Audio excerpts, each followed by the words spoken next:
Our lesson is Proverbs 20:16, and it's an interesting subject that God has placed. And he covers, and at the end of the lesson, we're going to look at the beginning of Proverbs, and it tells us what Proverbs is about and why God, through his Spirit, had it written for our learning.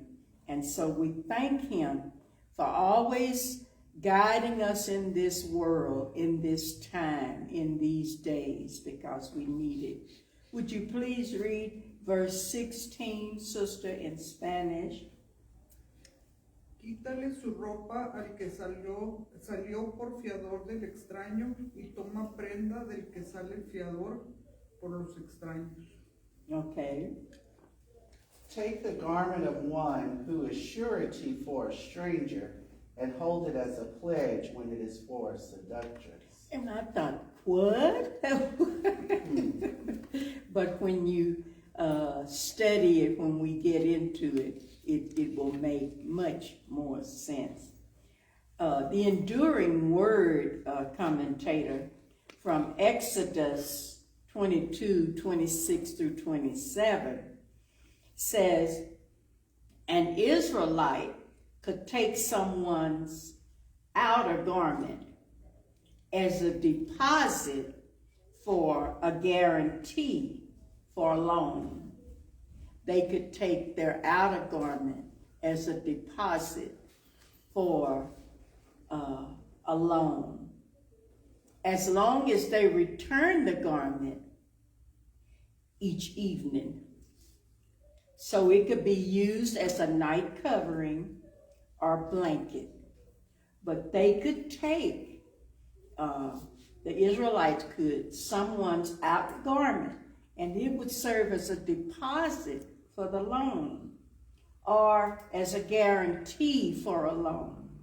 But they had to return it in the evening. So if the person needed, if it was cold, they could be covered.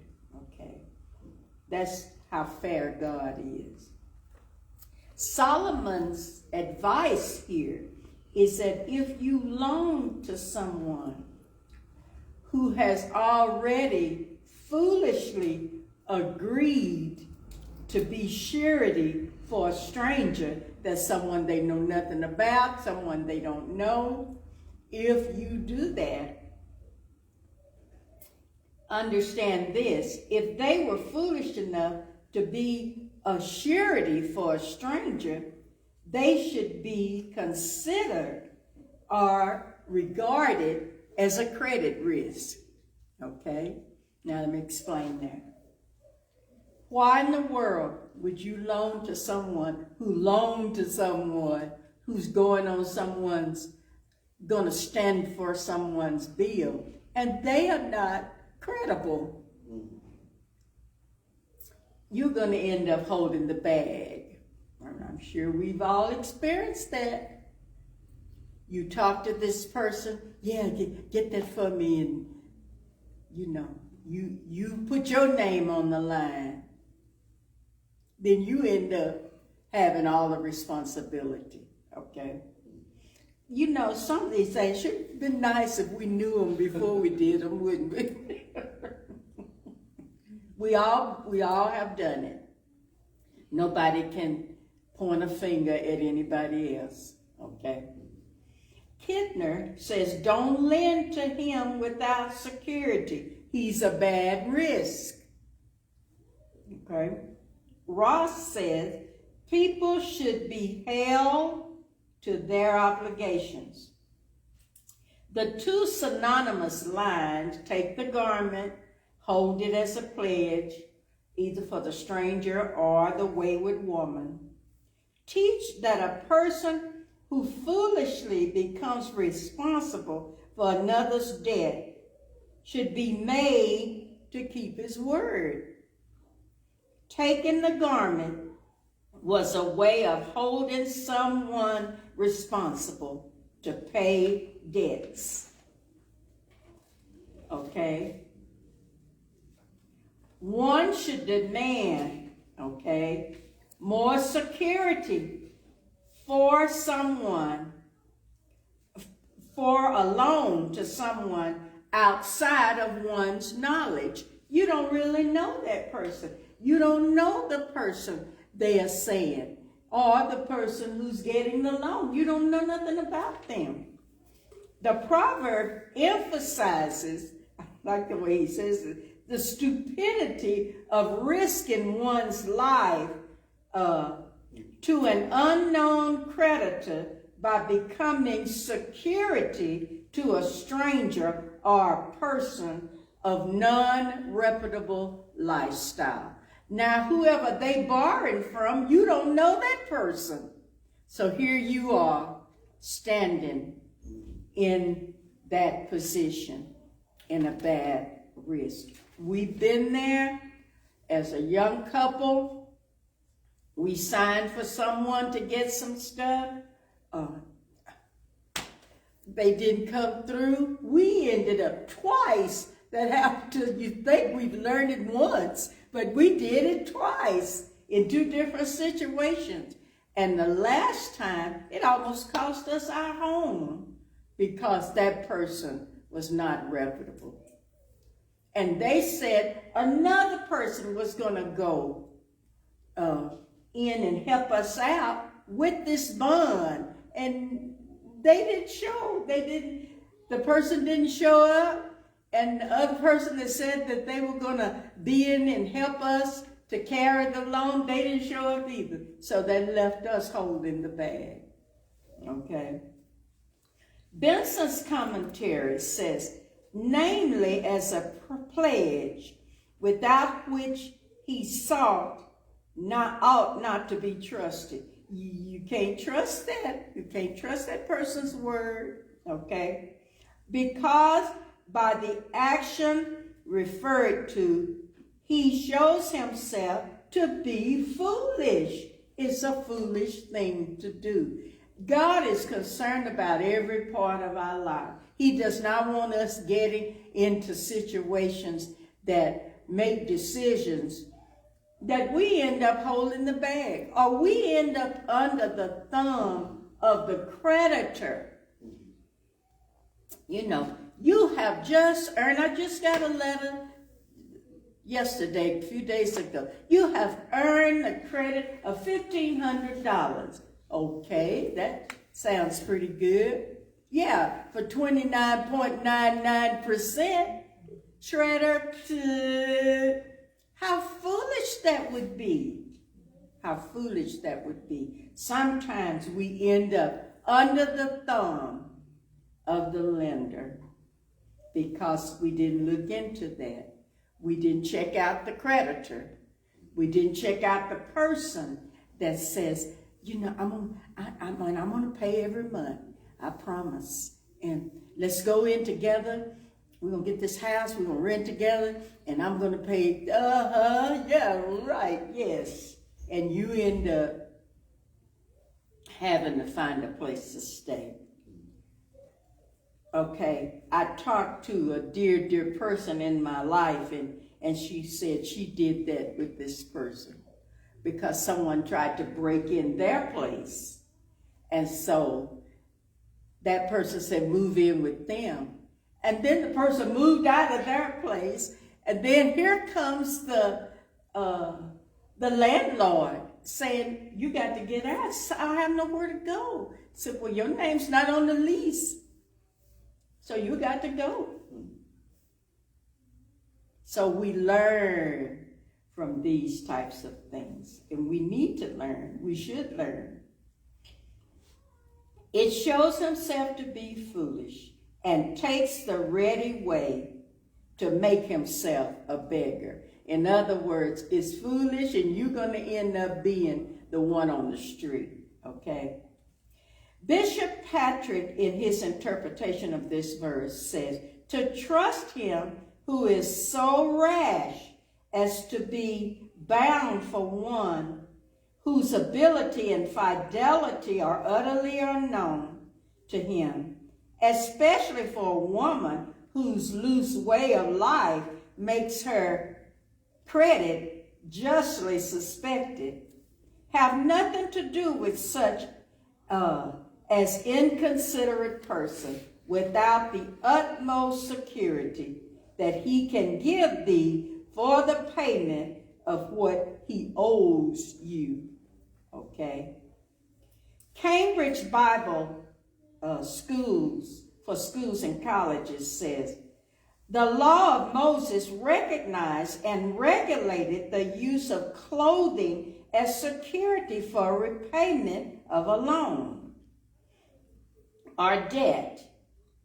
Hold him responsible as though he were the actual debtor, for there is no escape for him. Pulpit commentary says, if a man is so weak and foolish to become security for anyone and is unable to make good his engaged payment, let him lose his garment, which the creditor would seize. His foolishness just brings to him his own punishment. Proverbs 11:15 says, he that is surety for a stranger shall smart for it, and he that hateth suretyship is sure. Well, he is secure if he doesn't put himself in that position. Where the debtor possessed nothing which he could pledge, he gave the personal security of a friend. He didn't have anything, but he used what you had, okay? This was a very formal proceeding. The surety gave his hand both to the debtor and to the creditor before an assembly legally convened. He deposited a pledge, and in accordance with twofold promise was regarded by the creditor in just the same light as the debtor himself, and he was treated accordingly. You're the go-between. You're the one in between, the one that's signing and the one that's giving the credit. So they're coming for you. And they did that in biblical days. But he's held totally responsible, the one that does the co-signing. John MacArthur's Set Study Bible says, garments were common security for a loan, but they always had to be returned, by sundown. Anyone who foolishly had taken on the responsibility for the debt of a stranger or an immoral woman would likely never be paid back. So he will never pay his debtor unless his own garment is taken in security. The creditor says, well, we'll just take his garment. Then we know he got to pay us back. All the creditor wants is his money back. Wolford and Zuck says, a creditor's outer garment could be taken by a creditor as collateral to guarantee that the debtor would pay it back. Here's a creditor is commanded to take the garment of a person who co-signs for a stranger or a wayward woman. Obviously, the creditor is taking a big risk that he may never be paid back by the debtor or the co-signer. So he has to have something to know that he's going to get his money back. J. Vernon McGee says this, when you deal with certain people, you better have them put up collateral. If you don't, you are sure to be taken in. Sure, not maybe, but surely you will be taken in. Believer's Bible says this, any man who is foolish enough to make financial guarantees for people he doesn't know is a bad credit risk. If you have any dealings with him, be sure that he puts up plenty collateral so that you will be protected in case, and more than likely, he reneges or goes bankrupt. This is especially true if you're going to put up a financial guarantee for a stranger or an immoral woman. So we're going to go to Proverbs chapter 1, verses 1 through 4. And I'm going to ask you to read.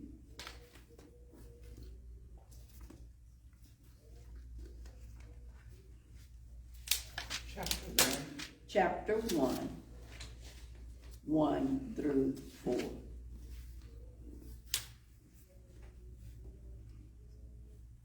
Spanish. Mm-hmm. Los proverbios de Salomón, hijo de David, rey de Israel, para entender sabiduría y doctrina, para conocer razones prudentes, para recibir el consejo de prudencia, justicia, juicio y equidad, para dar sagacidad a los simples y a los jóvenes inteligencia y cordura. Okay.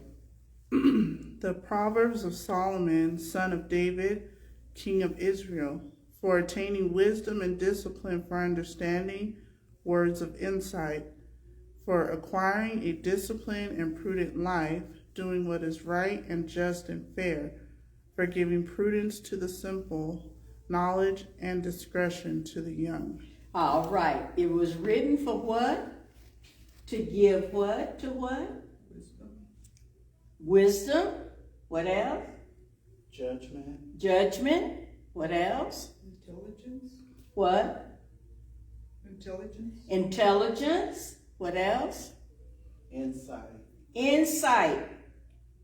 That's why we have these different verses that cover different subjects, what we run into in life. That's what it was written for. It was written to help us. God, through his Holy Spirit, gave Solomon the wisdom to write on. And Solomon also had the strength and ability to check out everything in life. Plus, he had the money. He said, anything I wanted, I kept nothing from myself. So he had went through every avenue of life. Education, women, wine, song, anything. And he had the money to do it. So anything that went on under the sun, he already had experienced it. And God allowed that so God could give him his wisdom so he could teach his children how to live in this world. So here we're talking about taking out loans and being a creditor and being a co-signer. God is concerned about every part of our lives. Nothing is left out. Anything we need to know, he's already had someone's experienced it, and God already knew ahead of time. And so it gives us subtlety, which means fine, keen observation, discernment.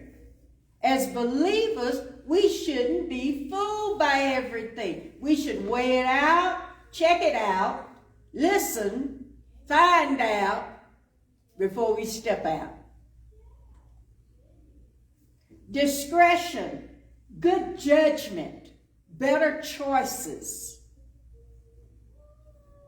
Before, we don't know those things. We don't know God's word. We may be Christians, but we haven't ever read that. And we are fooled. Therefore, we get caught. But those lessons teach us what? Don't do it again.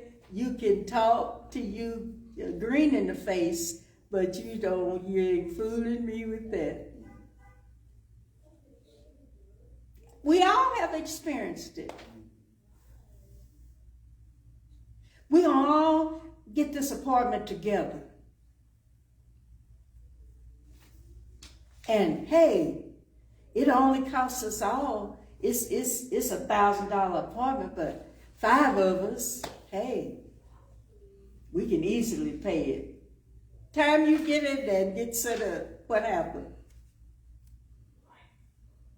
Somebody bows out. I don't have it this month, and I had to pay my this and pay my that, and so I can't. And where are you? Then the next month, the next person, and finally it's down. Ain't nobody living in there but you, and you know you can't afford $1,000 a month, right? So see, he's written this for our learning. And we are to teach our children, and they teach their children, and it goes on and on and on and on, what thus say the Lord. Therefore, it'll keep us from the snares and the pitfalls of the enemy. Because he comes to what? Steal, kill, and destroy. And you have to even tell your children. Everybody that say they're your friend, they're not your friend. And even friends act silly sometimes, so you're just gonna have to know that that's a lie. They are so crushed because they're little and they don't understand that. And she spoke to me yesterday, but today she didn't speak. And they are so hurt. You have to teach them. People change from day to day. So they have to learn to not count on that. Just count on you, who you are. And then you can do better in life. Isn't this wonderful? This is good, sound, helpful lesson. Don't do that, because you're going to end up, in a bad way.